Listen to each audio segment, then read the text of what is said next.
오늘 창세기 11번째 시간이고요. 하나님께서 우리에게 말씀하셨다라는 제목으로 주제를 가지고 우리가 이야기를 하고 있습니다. 오늘 이 본문 말씀을 가지고 예배가 우리의 모습을 보여준다고 묵상하면서 깨닫게 됐어요. 요즘 코로나19 바이러스로 인하여서 우리의 믿음의 현주소가 명확하게 드러나고 있는데, 이 일을 통하여서 우리가 우리 삶 깊숙하게 있는 영적인 여러 연약함들과 우리가 극복해야 될 죄, 우리의 삶에 주님께서 도전하시는 것들을 우리가 좀 더 명확하게 바라보고 기도할 수 있으면 좋겠습니다. 아이들이 보는 전래동화에 보니까 재밌는 이야기 한 구절이 있더라고요. 이런 이야기였습니다. 큰 부잣집에서 현명하고 똑똑한 며느리를 얻고자 하는데, 며느리를 얻는다, 이러이러한 가문이다 하니까 많은 아가씨들이 이렇게 모였답니다. 그 아가씨들 중에서 어떤 분이 현명하고 어질까, 이제 문제를 맞히는 거, 그 문제를 어떻게 푸는가, 이걸로 며느리를 뽑으려고 그랬대요. 그 중에 한 문제가 뭐였냐면, 물이 한 방울씩 똑똑 천정에서 떨어지는데 저게 몇 방울 떨어지는가를 세는 문제가 있었어요. 여러분 가능할까요? 물방울 하나씩 똑똑 떨어지는데 그게 몇 방울인지 세라. 이게 뭐 처음에 한 10개 정도는 쉽겠지만 시간이 조금 더 길어지면 굉장히 많아지겠죠. 목도 아프게 되겠고요. 그리고 물은 또 잘 보이지 않지 않습니까? 아니나 다를까 이렇게 시간이 한참 지나고 나니까 가만 보던 아가씨들이 하나둘씩 자신 없어지는 거예요. 왜냐, 눈도 깜짝거려야죠. 그리고 목도 아프죠. 계속 그렇게 바라보니까 힘들잖아요. 시간이 지나고 나니까 처음에 문제를 출제했던 사람들이 왔습니다. 그리고 거기 모여있는 아가씨들한테 얘기했대요. 몇 방울이더냐? 그런데 다들 쭈뼛쭈뼛하고 몇 방울인지 모르는 거예요. 아무도 없느냐? 아무도 없어요. 이렇게 물어보다가 정말 없나요? 물어보니 한 아가씨가 몇 방울인지 명확하게 얘기하는 거예요. 아무리 생각해봐도 여러분, 그걸 그 남자들은 셀 수 있었을까요? 그 문제를 내는 사람들은 셀 수 있었을까요? 아마 못 셌을 겁니다. 그런데 어떻게 셌느냐고 물어봤어요. 그랬더니 물이 떨어지는 곳을 쳐다본 게 아니고 물이 떨어져서 물방울이 이렇게 일어나잖아요. 동심원이 생기잖아요. 그걸 센 거예요. 하나, 둘, 셋, 넷. 그러니까 목이 안 아프고도 계속해서 그걸 바라보면서 셀 수 있었던 거죠. 우리가 이런 여러 일들 가운데 이 일이 어떻게, 어떤 원인으로, 어떤 식으로 나는지 모르는 경우들이 있습니다. 그럴 때에는 우리 가운데 어떤 결과들이 있는지를 살펴보면 잘 알 수 있어요. 예배도 그렇습니다. 예배가 어떤 특정한 모습과 하나님께서 주신 어떤 마음들, 믿음들이 준비되어야 될 텐데 평상시에는 잘 느끼지 못합니다. 그런데 이런 코로나19 바이러스나 특별한 이런 일들을 통하여서 그 결과들이 어떻게 진행되는지를 보면, 그러면 이것이 무엇을 지향하고 있는지, 어떤 결과와 열매를 맺게 되는지를 알 수 있게 되죠. 우리가 메르스가 창궐했을 때에도, 사스가 그랬을 때에도, 신종플루가 그랬을 때에도 즉각적으로 이런 일들이 예배, 그리고 공동체, 사람들과의 만남에 얼마나 커다란 두려움이 되었는지 모릅니다. 그러니 우리가 이번에 코로나19 바이러스로 인하여서 예배를 온라인으로 드리고, 그리고 이것이 여러 다양한 형태로 바뀌어지는 것을 통해서 우리 안에서 느껴지는 불편함 혹은 연약함, 전에는 경험하지 못했던 여러 생각들, 질문들이 얼마나 중요한 질문인지 몰라요. 왜? 그걸 통해서 주님께서 우리를 만지시고 다루실 테니까요. 오늘 가인과 아벨의 예배를 통해서 우리 안에 있는 이런 똑같은 다루심을 우리가 함께 살펴보고 싶습니다. 저는 이번 코로나19 바이러스로 인하여서 마음속에 짐 같은 게 있었어요. 다 함께 드리는 참여 예배, 우리가 같이 본당에서 드리는 예배 소중하지 않습니까? 인터넷으로 드리는 예배, 당연히 성도님들을 보호하고 또 여러 주위에 있는 사람들에도 폐가 되지 않고, 또 이 시기를 모든 사람들이 다 지혜롭게 넘어가기 위해서 우리도 순종하고 우리도 힘을 보태는 것은 당연한 일이라고 생각이 듭니다. 네, 그럼에도 불구하고 마음속에 계속 제가 마음속으로 혹시 뒤돌아서는 건 아닌가, 퇴보하는 것은 아닌가, 중요한 믿음의 기준을 놓치는 것은 아닌가, 이런 거에 대해서 계속 생각하게 돼요. 행동은 분명히 명확하게 하고 있지만 제가 그동안에 살아왔던 여러 일들이 그렇기 때문에. 그래서 어떤 때는 혼자서 이런 생각도 한 적이 있었습니다. 내가 예배를 실패한 건 아닌가? 내가 드리고 있는 예배에 주님께서 정말 받아주시는 건가? 이런 마음이 오늘 가인과 아벨의 예배를 통해서 명확하게 드러나요. 왜? 하나님께서 아벨의 예배는 받으셨고 가인의 예배는 받지 않으셨잖아요. 이 단순해 보이는 모습이 우리가 잘 알고 있는 이 예배에 하나님께서 반응하셨던 것이 지금 우리의 영적인 상황과 모습을 잘 깨닫게 해줍니다. 우리가 첫 번째로 같이 좀 주목하고 보고 싶은 것은 3절부터 5절까지의 말씀을 좀 보고 싶습니다. 세월이 지난 뒤에 가인은 땅에서 거둔 곡식을 주님께 바치고 제물로 바치고 아벨은 양떼 가운데에 맛배의 기름기를 바쳤다. 주님께서 아벨과 그가 바친 제물은 반기셨으나 가인과 그가 바친 제물은 반기지 않으셨다. 그래서 가인은 몹시 화가 나서 얼굴빛이 달라졌다. 이렇게 말씀하고 있습니다. 세월이 지난 뒤에 그들이 예배를 드렸는데 하나님께서 가인과 가인의 제물은 받지 않으시고 아벨과 아벨의 제물은 받으셨다. 여러분 잘 알고 있는 내용이죠. 아주 단순한 우리가 잘 알고 있지만 굉장히 명확한 기준 한 가지가 나와요. 하나님께서 예배를 받기도 하시고 받지 않으시기도 한다는 겁니다. 받으시기도 하시고 받지 않으시기도 한다는 거예요. 이건 굉장히 우리에게 중요합니다. 왜냐하면 우리는 늘 우리 삶에 있어서 우리를 중심으로 해서 바라보거든요. 필립 얀시라는 분이 이런 비슷한 고민을 했었습니다. 처음 고민은 예배에 대한 고민이 아니었고요. 교회 생활을 하고 믿음 생활을 하면서 본인이 위선적이다, 가식적이다고 생각을 한 거예요. 율법적인 근본적인 그런 교회에서 자라다 보니까 이게 뭐야, 사회적으로나 또는 여러 관계에 있어서 이건 아니다라는 판단이 청년 때 들었나 봅니다. 그래서 난 가식적인 모습 벗어버리고 교회라는 틀을 벗어버리고 나는 자유롭게 믿음 생활 할 거야. 그런데 그가 스스로 나중에 고백한 내용을 보면 자기는 위선의 껍질을 벗으려고 했는데 위선의 껍질만 벗은 게 아니라 믿음의 몸통도 내던져버리게 되더라. 신앙의 몸통도 내버려지게 되더라. 그래서 방황을 정말 오랜 시간 하게 됐대요.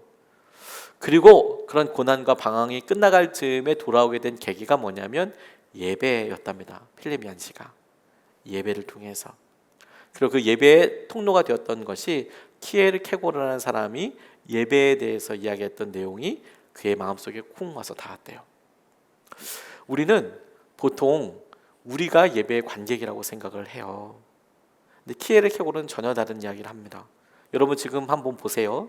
여러분 TV에 혹은 모니터에 핸드폰에 여러분들이 지금 예배 실황을 보고 있잖아요. 그러니까 지금 내가 보고 있네. 예배를 내가 지금 시청하고 있네. 실시간 예배로 함께하고 있네. 이게 우리가 함께 모여서 예배할 때도 똑같습니다. 예배를 맡은 임사자들이 있어요. 사회자들이. 그리고 대표 기도하는 분들이, 성가대가, 그리고 방송으로 섬겨주시는 분들이, 안내로 섬겨주시는 분들이, 귀한 손길들이 다 있어서 예배를 올려드리게 되거든요. 그런데 대부분 많은 성도님들은 가만히 와서 예배를 드리신다고 생각을 해요. 예배에 어떤 참여나 이런 것들이 없고 나는 예배에 앉아있는 거, 드리는 거. 그러니까 어떤 순간에 내가 예배를 보고 있는 사람, 관객이라고 생각하실 때가 있더라고요. 근데 키에르케고르는 전혀 다르게 봤습니다. 우리는 예배의 관객이 아니고 예배의 유일한 관객이 있다면 한 분이시다. 하나님이시다. 한 분이, 하나님께서 하늘에서 우리가 예배드리는 모습을 보시고 그 예배를 받으시고 혹은 받지 않으시고 결정하신다라는 거예요. 그 생각이 하나 바뀌었을 뿐인데요. 키에르케고르 그 이야기가 필립 얀시한테 들어갔을 뿐인데 이 필립 얀시가 그거로 인해서 굉장히 커다란 전환점을 갖게 되었습니다. 같이 모여서 예배한다는 것은, 하나님이 받으신다는 것은, 하나님께서 받지 않으신다는 것은, 단순하지만 그게 중요한 이유가 뭐냐면요, 주님께서 우리가 드리고 싶은 대로 드리는 예배를 받지 않으실 수도 있다는 거기 때문에 그렇습니다. 가인이 그렇게 보여주잖아요. 아벨이 얼마나 소중한지 우리에게 알려주지 않습니까? 그런데 여러분, 이 본문 말씀이 우리에게 하나님께서 받으시는 예배, 받지 않으시는 예배가 있구나를 보여줄 뿐만 아니라 더 놀라운 사실 한 가지를 알려주세요. 가인에게 그 예배를 하나님께서 받지 않으셨다고 해서 가인을 심판하신 것도 아니고 가인을 벌하신 것도 아니라는 거예요. 하나님께서 가인의 예배를 받지 않으셨습니다. 그런데 가인이 평생 그거 한 번 드리고 예배 끝난 거 아니거든요. 오히려 이 본문 말씀이 쭉 이어지는 것을 보면 하나님께서 가인을 통하여서 하나님 마음이 어떤지, 그의 마음 속에 있는 게 무엇인지, 어떤 일들이 드러나고 있는지를 오히려 대화를 통해서 자꾸 드러나고 계세요. 시작은 예배를 받지 않으셨다, 거부하셨다인데 그것이 가인의 삶을 통째로 거절한 것도 아니고 오히려 그 일을 통하여서 가인에게 생긴 여러 일들에 하나님이 경고하시고 그를 찾으시는 계기와 과정이 되고 있는 것이죠. 이게 중요하다는 생각을 하게 됐습니다. 하나님이 받으신 예배를 우리가 드리려면, 하나님께서 주시는 은혜를 우리가 보려면 하나님께서 받기도 하시고 받지 않기도 하시고, 그리고 받지 않으려고 할 때에도 여전히 우리에게 그 받지 않으시는 그 일을 통하여서 무언가 하실 것이 있더라는 거예요. 포기한 것이 아니라. 그렇게 우리가 말씀으로 붙잡고 나아가게 되면 주님께서 두 번째로 우리에게 깨닫게 해주시고 도전하시는 것이 있습니다. 그게 뭐냐면 이 모습을 통하여서 우리에게 어떤 일이 일어나는가 하는 거예요. 하나님께서 예배를 받지 않으시는 것 같다, 받지 않으셨다. 그걸 통해서 우리에게 뭘 이야기하시느냐, 우리의 모습을 이런 예배라는 행동과 순종을 통하여서 아주 명확하고 적나라하게 보여주십니다. 예배가 우리를 보여줘요. 우리가 어떤 믿음을 가지고 있는지, 어떤 삶을 살고 있는지요. 5절 6절 말씀에 보면 가인과 그가 바친 제물은 반기지 않으셨다. 그래서 가인은 몹시 화가 나서 얼굴빛이 달라졌다. 주님께서 가인에게 말씀하셨다. 어찌하여 내가 화를 내느냐? 얼굴빛이 달라지는 까닭이 무엇이냐? 이렇게 이야기합니다. 얼굴빛이 달라졌답니다. 마음의 변화가 있었던 것이죠. 그런데 여러분, 우리가 이 마음의 변화에 대해서 꼼꼼히 묵상하고 질문해 볼 필요가 있습니다. 가인과 아벨이 함께 예배했어요. 둘이 예배할 때 어떤 말을 했는지는 모르겠습니다. 가인이 분노하고 화내고 있는 이유가 무엇인가 하는 거예요. 대상이 누구인가 하는 것이죠. 하나님께서 그의 예배를 받지 않으신 거예요. 아벨이 가인에게 뭔가 한 게 아니었습니다. 가인이 보기에 아벨의 제단에는 불임하고 혹은 받으시고 그 예배를 받으시고 가인이 드린 예배를 받지 않으셨다라는 것을 통해서 정말로 가인이 화가 나고 혹은 힘들고 마음속에 계속 변화를 일으키는 원인이 뭐냐면 하나님이시거든요. 하나님이 자기가 드리는 예배를 아벨은 받아주셨는데 받아주지 않으셨다. 둘이 너무 극명하게 차이가 나면서 대조적으로 보여주잖아요. 자, 그의 분노가 하나님께 있는데요, 그 분노에 또 핵심이 있어요. 왜 화가 난 걸까? 받지 않으셨다고 하는데 하나님께서 예배를 받으시는 분, 받지 않으시는 분, 당연하지 않습니까? 그걸 우리가 인정하고 그 두 가지 사실을 알고 있는데 받지 않으셨다는 사실에 왜 화가 날까? 왜 그토록 분노하게 되는 걸까? 가인이 하나님께서 자기가 원하는 혹은 자기가 원하는 수준만큼으로 반응해 주시기를 그렇게 원했거든요. 근데 그렇게 반응해 주지 않으시니까 화가 나요. 마음속에 분노가 일어납니다. 근데 여러분, 이 사실을 둘이 예배 드리기 전까지는 몰랐어요. 마음의 동기, 마음의 한 구석에 그런 마음이 있는지도 몰랐습니다. 하나님을 향하여 내가 하나님 이렇게 드리니까 하나님께서 내게 당연히 반응해 주셔야 돼. 내가 이렇게 하니까 하나님께서 내 기도는 반드시 들어주셔야 돼. 안 그러면 나는 진짜 싫어, 화나. 이런 일들이 실제로 예배를 드리기 전까지는 몰랐을 거예요. 차이가 나지 않았습니다. 근데 드리고 나니까 차이가 나는 거예요. 왜 저 사람의 예배에는 불임하고 나한테는 그러지 않는가? 왜 내 삶에는 이런 것이 있는가? 떠올려보는 생각들이 있었을 거예요. 근데 거기에 주목하지 못했습니다. 하나님이 곡식보다 양떼 가운데 드렸던 그런 맛배의 기름기를 바친 것을 더 좋아하셨는지 아닌지 정확하게 성경을 통해서 알 수는 없어요. 피를 더 좋아하신다? 그렇게 생각할 수도 없습니다. 그런데 이 일을 통해서 드러나게 된 것 한 가지가 있어요. 가인이 하나님께서 자기가 원하는 것대로 움직여주지 않았어요. 자기가 얘기하면 하나님은 당연히 들어주셔야 될 분이라고 생각하는 거죠. 자기가 말씀을 드리고 자기가 이야기하면 하나님이 주권적으로, 아니 인격적으로 당연히 들어줘야 한다고 생각을 하는 거죠. 이런 거 부부 사이에도 많이 일어납니다. 내가 이렇게 표현하면 아내는, 남편은 당연히 알고 있어야지, 당연히 들어줘야지, 당연히 알아차려야지. 근데 그런 우리의 실수와 마음이 서로 간의 관계에 어려움을 가져오지 않습니까? 가인에게 있는 게 다 그와 같았어요. 하나님이 하나님이신 것을 믿는 게 믿음이에요. 우리가 하나님을 우리 뜻대로 변화시킬 수 있는 것, 우리 뜻대로 그분이 우리의 뜻을 이루어지도록 마음을 바꾸게 할 수 있는 것이 믿음이 아닙니다. 근데 이 작은 일이, 작아 보이는 이 일이 하나님께서는 집요하게 무엇과 관련되는지를 다시 말씀하고 계세요. 이 예배 드리는 것이 하나님이 히브리서 11장 4절 말씀에 이렇게 이야기하고 계세요. 믿음으로 아벨은 가인보다 더 나은 제물을 하나님께 드렸습니다. 이런 제물을 드림으로써 그가 의인이라는 증언을 받았으니 하나님께서 그의 예물에 대하여 증언하여 주신 것입니다. 그는 죽었지만 이 믿음으로 말미암아 아직도 말하고 있습니다. 이렇게 이야기합니다. 믿음이었대요. 그 차이가. 그와 그의 제물을 하나님께서 믿음이라고 보셨대요. 양을 바치는 행위 가운데 하나님께서 도대체 어떤 영역을, 어떤 표현을 믿음이라고 보셨는지, 가인에게 있어서는 어떤 행동과 어떤 표현을 믿음이 아니라고 보셨는지는 여러 의견이 많습니다만, 근데 명확한 거 한 가지는 있어요. 주님께서 믿음이라는 것을 찾으셨다라는 거예요. 믿음이라는 것을. 예배 드리기 전까지는 몰랐어요.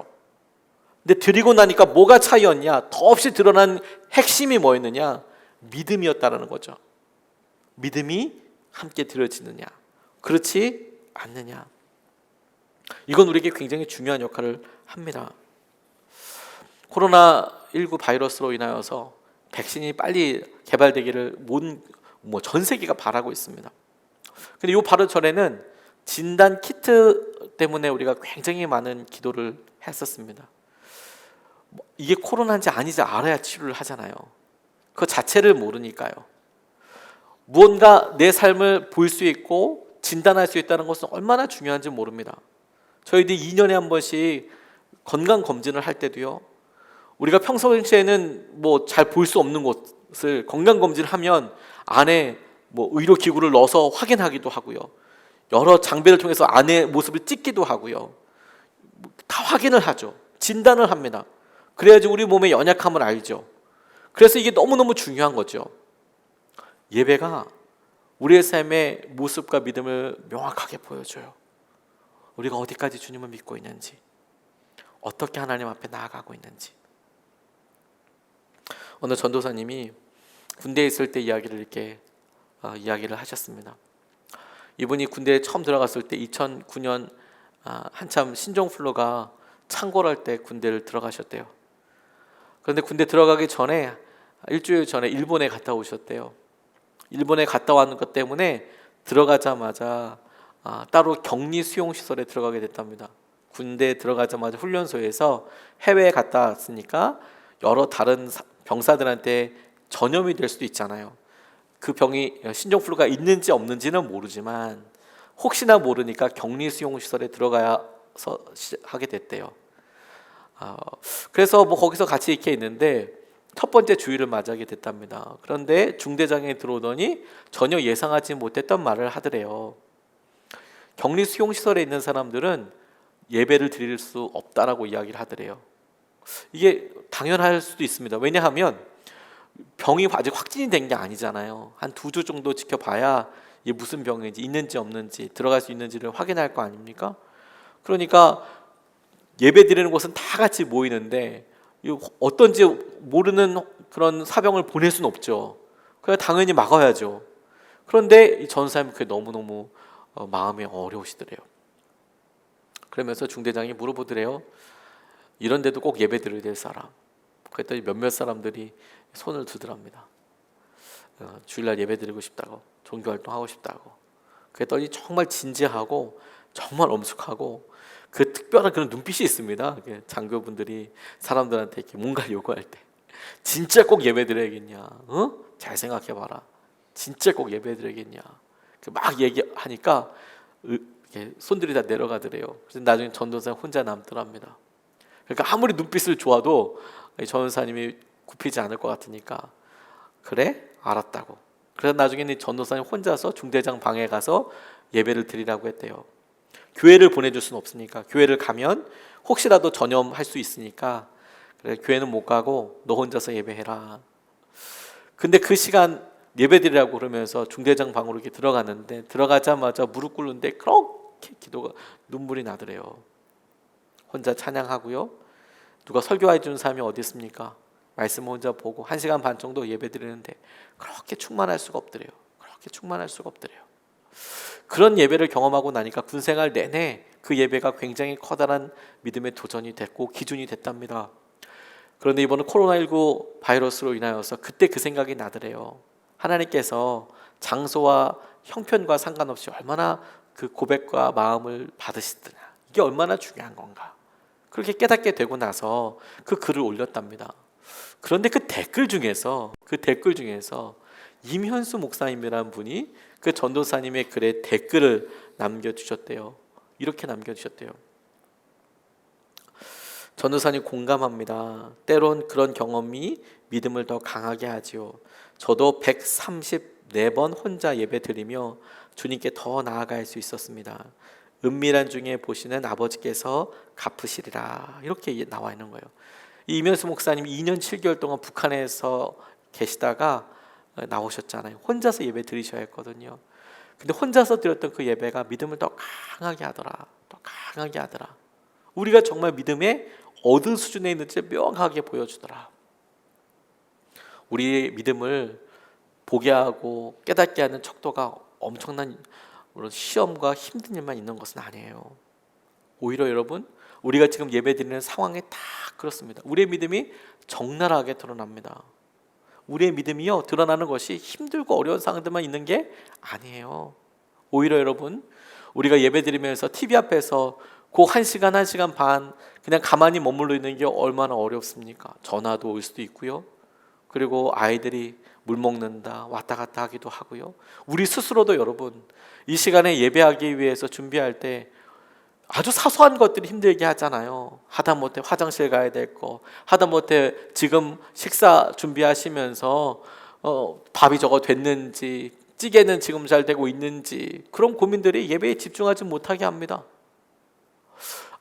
오후에 어딜 가야 하는데, 부모님을 만나 뵈야 하는데, 이런 사소한 것들이 사실 우리가 예배를 제대로 준비하고 있는지 아닌지를 명확하게 보여줘요.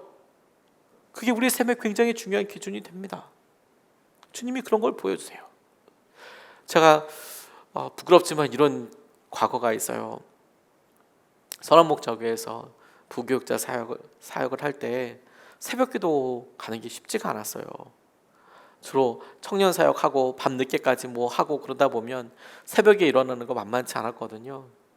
그런데요, 그렇게 예배를 빠질 때 의외의 경우가 있었어요. 의외의 경우. 그게 언제인지 아십니까, 여러분?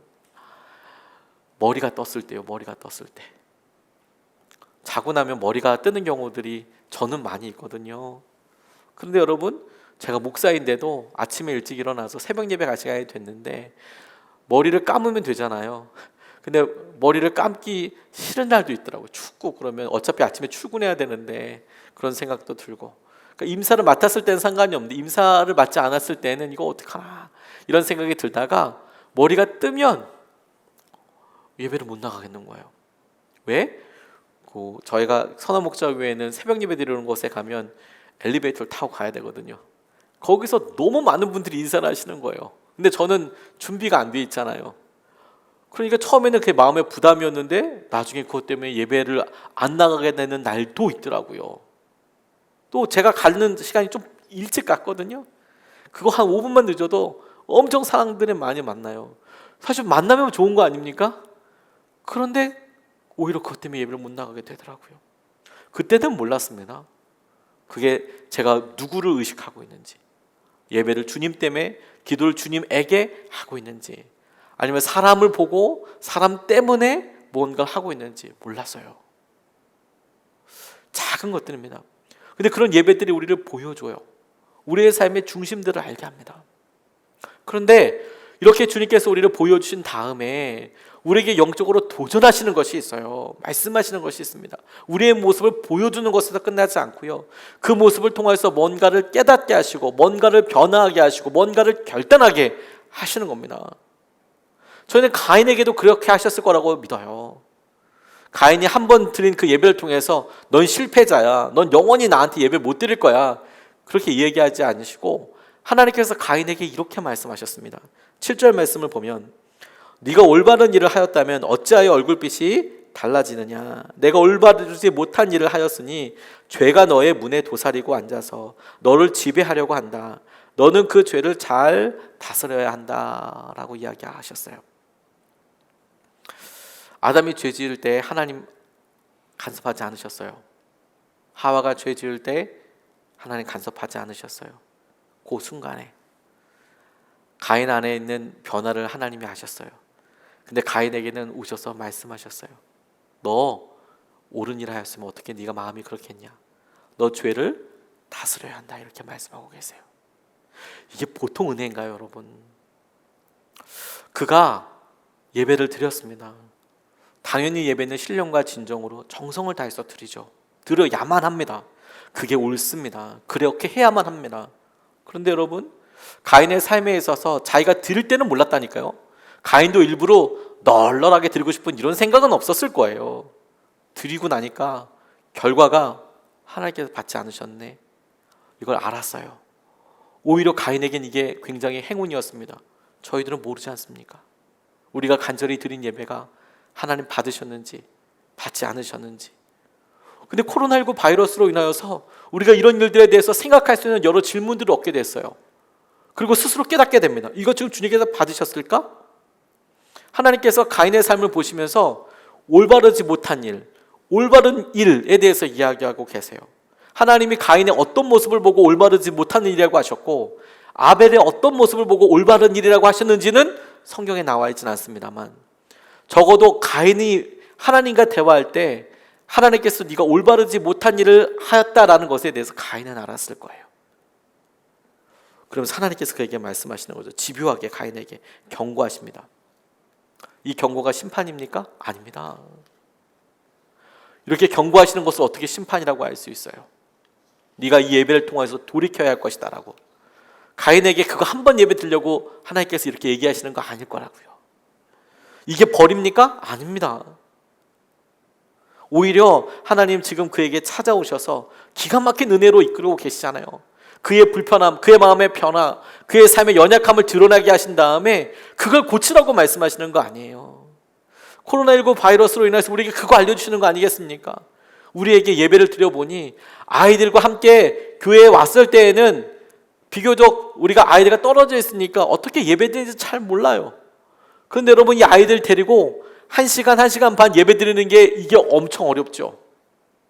부부가 여러분 교회에 와서 자연스럽게 다른 사람들 있고 함께 예배하고 이럴 때 예배하는 거 어렵지 않잖아요. 그런데 여러분 집에서 TV 앞에서나 핸드폰 앞에서 같이 예배 드려보세요.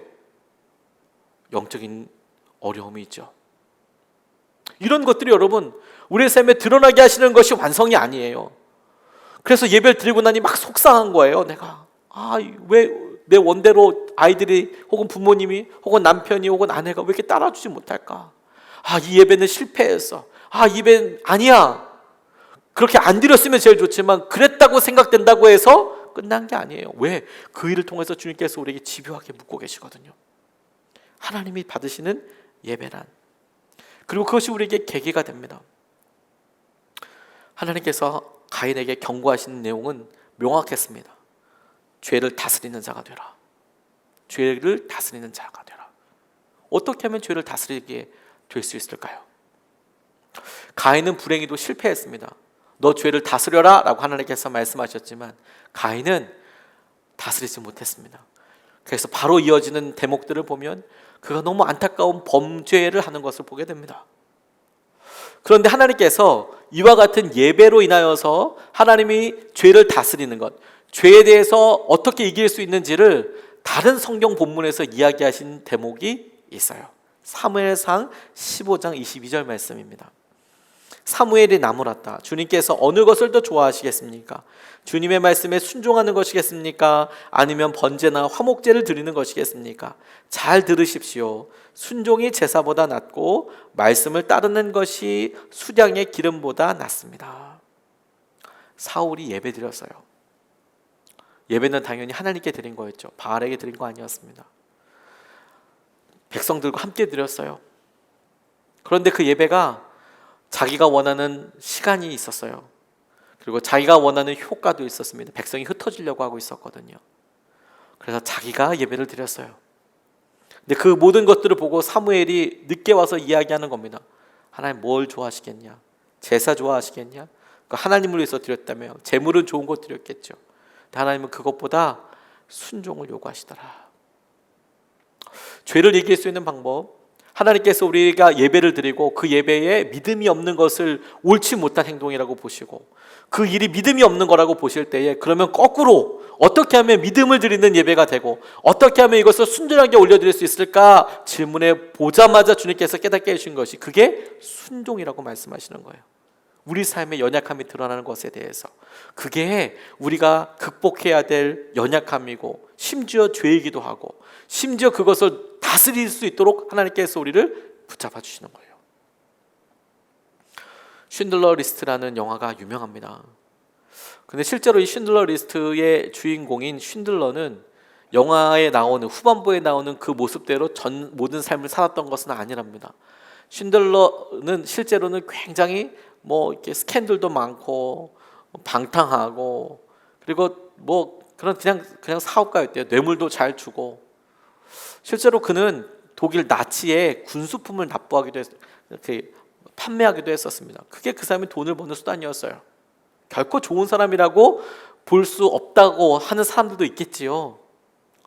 그에게 그의 회계를 맡아줬던 한 유대인이 이츠하크 스턴이라는 사람이 쉰들러에게 유대인들이 살고 있는 지역에 대해서 이야기했답니다. 그걸 게토라고 불렀거든요. 유대인들을 따로 수용소에 보내서 게토라는 곳에 모아서 이렇게 살게 했어요. 정말 아주 궁핍하게 살게 했습니다. 얼마나 자기들이 힘들게 살고 있는지를 보여주었어요. 이야기해 줬어요. 관심 없었습니다. 그런데요, 1942년 6월 8일에 쉰들러가 한 여인과 승마를 즐겼대요. 전쟁 중인데도 대단하죠. 승마를 이렇게 즐기고 있는데요, 유대인의 거주지 외곽지에 가게 됐대요. 그 게토를 말 타고 이렇게 보게 된 겁니다. 말로 들었을 때는 별로 실감하지 못했는데 세상에 그 말로 실제로 자기가 보니까 나치들이 독일군들이 개를 풀어놓고요, 개들이 막 짖고 가니까 유대인들이 도망갈 거 아닙니까? 그러니까 총으로 막 난사를 하더라는 거예요. 막 사람들 그냥 막 재미를 죽이더라는 거예요. 그런 잔악한 짓을 나치가 했습니다. 근데 그걸 봤어요. 직접 봤어요. 그때만 해도 별로 마음이 움직이지 않았대요. 그런데 너무 충격적으로 딱 시선에 들어왔던 게 한 장면이 있었답니다. 그게 뭐냐면 이 독일군이 막 웃으면서 사람들 죽이는데 말도 안 되게 어린 소년을 죽이려고 하는 거예요. 총소리 나고 개들이 막 짖기 시작하니까 사람들이 막 도망갈 거 아닙니까? 막 도망갔는데 그런데 그 어린 소년이 딱 잡혀 있는 거예요. 그리고 이제 막 죽이려고 하는 거예요. 그런데 소녀가 빨간 옷과 빨간 모자를 쓴 어린 소녀, 아주 어린 소녀가 당당하게 도망가지 않고 그 아이가 자기 동생인지 오빠인지 친구인지는 모르겠지만 그 장면을 보고 있더라는 거예요. 어린 소년이 죽는 그 모습을, 죽을 수 있는 그 총 앞에 있는 것을 도망가지 않고 서서 당당하게 그걸 보고 있더라는 거예요. 쉰들러가 마음의 충격을 받았던 것이 사람들 죽고 한 게 아니었어요. 그 소녀가, 그 어린 소녀, 비슷한 그 소년이 죽어가는 모습을 저 눈으로 보고 있는 게 눈에서 떠나지가 않더래요. 그리고 그가 이렇게 결단합니다. 그날 뒤로 생각이 있는 사람이라면 무슨 사태가 벌어지는지 절대 모를 수 없었다. 나는 이제 그 시스템을 무너뜨리기 위해 힘닿는 데까지 모든 일을 해보기로 했다. 이렇게 이야기했어요. 그가 진짜 마음으로 공감하기 시작했어요. 이렇게 하면 안 되겠다. 이렇게 살면 안 되겠다. 그래서 그가 가지고 있는 돈으로 여전히 뇌물이라는 형태로 유대인들을 한 명씩 구하기 시작했습니다. 1,100명이나 구했다고 그래요. 자기 앞에 연약함이 드러나죠. 작은 사건 하나였습니다. 내 앞에 있는 소녀, 여자애 하나. 그것도 그 아이가 뭔가 엄청난 일을 한 거 아니에요. 무기력하지만 당당하게 죽음 앞에서 그 다른 소년을 보고 있는 거. 그게 쉰들러의 마음을 움직였다는 거예요. 한 걸음이었어요. 지난 월요일 날 저는 신문에서 참 안타까운 이야기를 들었습니다. 아마 여러분들도 다 아시겠다고 생각이 듭니다. 성남에 있는 한 교회에서 그런 일이 있을 수도 있겠다, 있으면 안 되는데 싶은 일이 일어났어요. 안타깝죠. 저는 그 일에 대해서 동의하거나 어떤 평가를 하고 싶지는 않습니다. 그 일어나는 여러 행동들에 대해서 이미 충분히 많은 사람들이 이야기했으니까요. 근데 저는 그 일을 보고 되게 많이 안타까웠어요.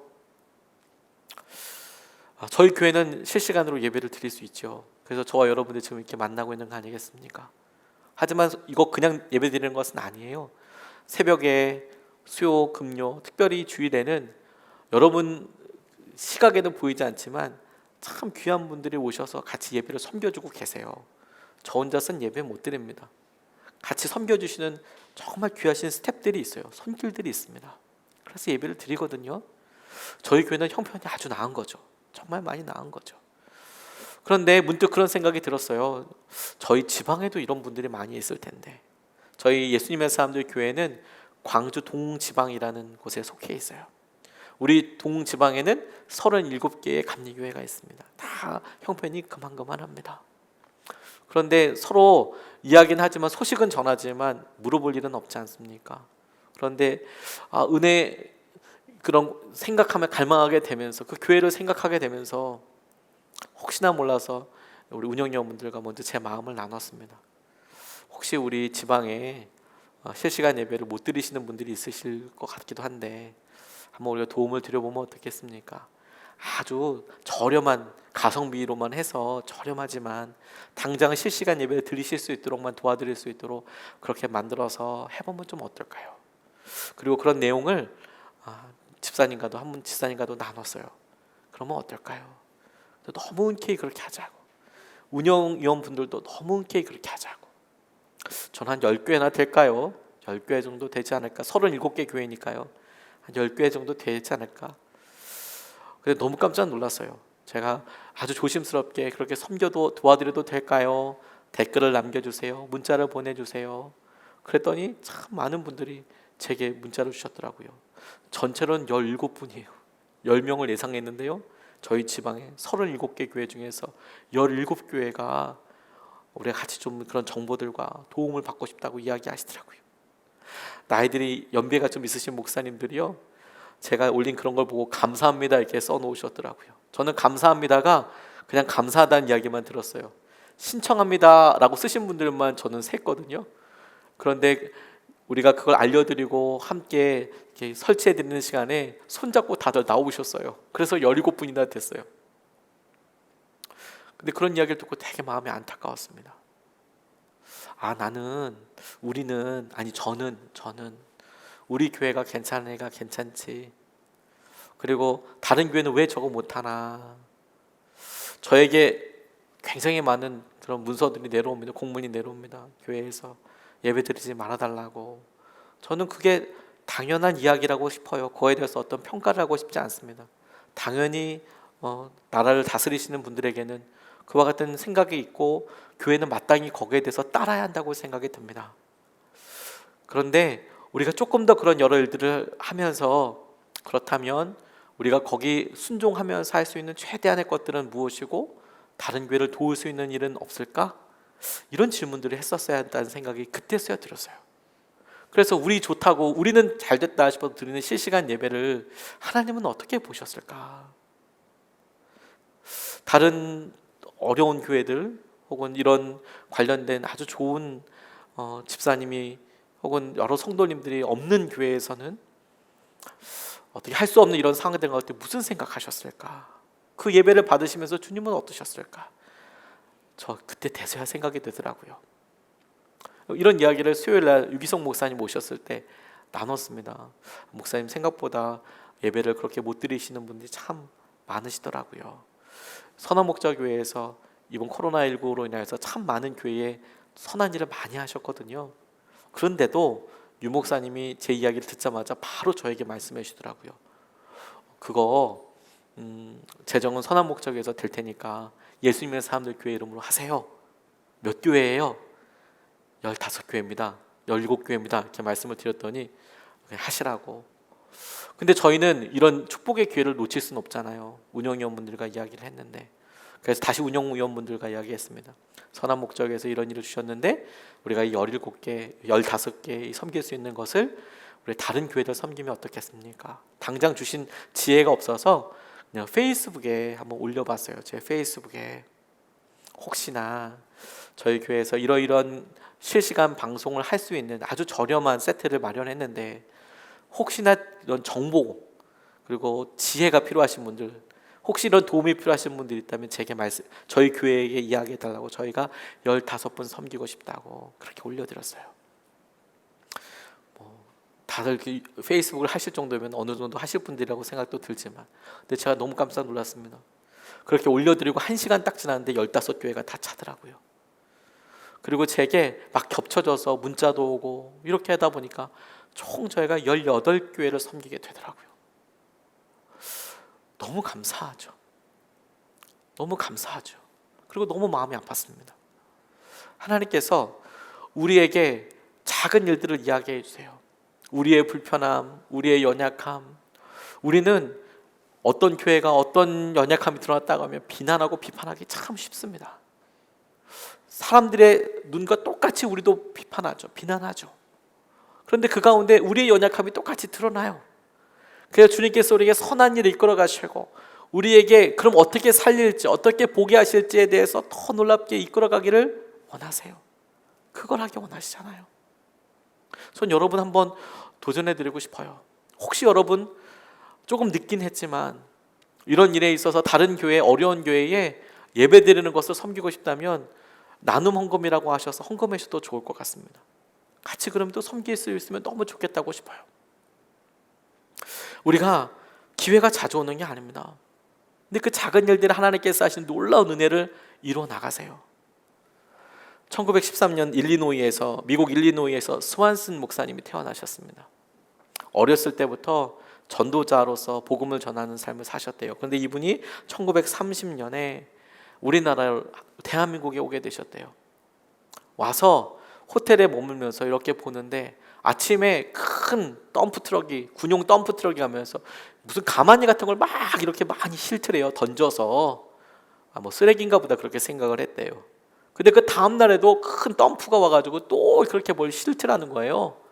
그래서 좀 자세히 이렇게 보다 보니까 갑자기 그 가마니에서 손이 하나가 이렇게 쑥 나오더래요. 너무 깜짝 놀랐대요. 너무 깜짝 놀랐대요. 막 내려가서 이렇게 보니까 이거 지금 베이비, 어린 아이라고, 이거 아이라고, 아이, 베이비가 지금 이 안에 있다고 막 그렇게 얘기를 했어요. 열어보니까 진짜 거기에 아이가 있었거든요. 그게 무슨 일인 거 보니까 이 전쟁통에 이 사람들이 힘들고 어려운 통에 그렇게 굶어 죽는 고아들이 많았던 거예요. 어려운 일 때문에 힘든 아이들이 많았던 거예요. 거리에서 죽는 아이들이 그렇게 많았던 거예요. 그래서요, 이거 어떻게 해야 될지를 몰랐어요. 자기 마음속에 꿈을 꾸게 된 거죠. 저가 30년에 그렇게 예수님 만나고 한국에 와서 이렇게 보니까 힘들고 어려운 사람들이 참 많았거든요. 그가 이웃을 돕는 거 당연히 해야 될 일이지만 천국에 갔을 때 하나님 미국 시민만 보는 거 아니다. 소리 질러 보지도 못하고 쓰레기 트럭에 실려서 죽어나가는 한국 어린이들 모습이 그려지지 않느냐. 계속 그렇게 도전했습니다. 그가 한국 이야기를 할 때마다 눈물을 흘렸대요. 그리고 과중한 사역으로 인하여서 병실에서 이런 일기를 썼답니다. 한 어린이의 손을 잡았을 뿐인데 한 보육원을 세울 수 있게 해주셨고 한 보육원을 세웠는데 한 나라를 일으켜 세워주심에 감사합니다. 그 나라는 우리나라예요. 한 아이의 손을 붙잡았는데 보육원을 세우게 해주시고 한 보육원을 세웠는데 하나님께서 그 일을 통하여서 믿음의 눈으로 보니까 나라를 세워주시더라. 대한민국을 일으켜 주시더라. 죄의 연약함, 예, 요즘 우리 너무 많이 일어납니다. 너무 많이 직면합니다. 하다못해 식사하는 거, 이야기하는 거, 경제적인 것으로 하나하나 이야기할 때마다 날카롭게 이야기할 수밖에 없죠. 경기가 다 어려우니까. 그래서 날마다 쓰던 일인데도 그게 녹록지 않고요. 아이들이 방학이 연기되면서도 쉽지 않고요. 등원하지 못하면서도 쉽지 않고요. 주위에 확진자 명만 생겨도요, 힘들고 두렵죠. 그러면서 우리 마음속에 불쑥불쑥 두려움과 염려와 비난과 이런 일들이 막 나옵니다. 막 등장합니다. 그런데 주님께서 우리에게 그걸 통해서 이야기하시는 거예요. 우리가 여러분 예배를 순종이라고 생각해 보면, 그러면 하나님께서 우리에게 하시는 것이 더 명확해져요. 오늘 우리가 드리고 이 예배를 마치고 나서 우리가 문을 나가고 집을 돌아가면 진짜 예배가 시작이 되죠. 죄를 다스려라. 너희의 삶에 드려지는 예배의 핵심은 죄를 다스리는 거다. 그러면 주님께서 하시는 그것을 우리가 같이 보고 하나님의 놀라운 은혜를 따라서 우리가 같이 반응하고 주님이 우리에게 보여주실 은혜와 그 충만함까지 나아가게 되기를 주님의 이름으로 축복합니다. 우리가 같이 찬양하고 오늘 같이 기도하고 싶습니다. 아이들과 함께 드릴 찬양인데요, 나는 하나님의 예배자입니다. 우리 아이들이 부르는 찬양입니다. 그런데 우리에게도 너무 합당한 노래예요. 어느 곳든지 어느 곳에서든지 주님이 우리를 부르시고 우리가 예배자로 서게 되는 것입니다. 순종함으로 주님께서 우리를 이끌어 주심으로 우리에게는 두려움이 없어지게 돼요. 우리에게는 한계를 넘어서게 합니다. 그게 우리에게 주님께서 주신 은혜이고 통로라고 생각이 됩니다. 같이 찬양하시고 함께 기도하고 싶습니다.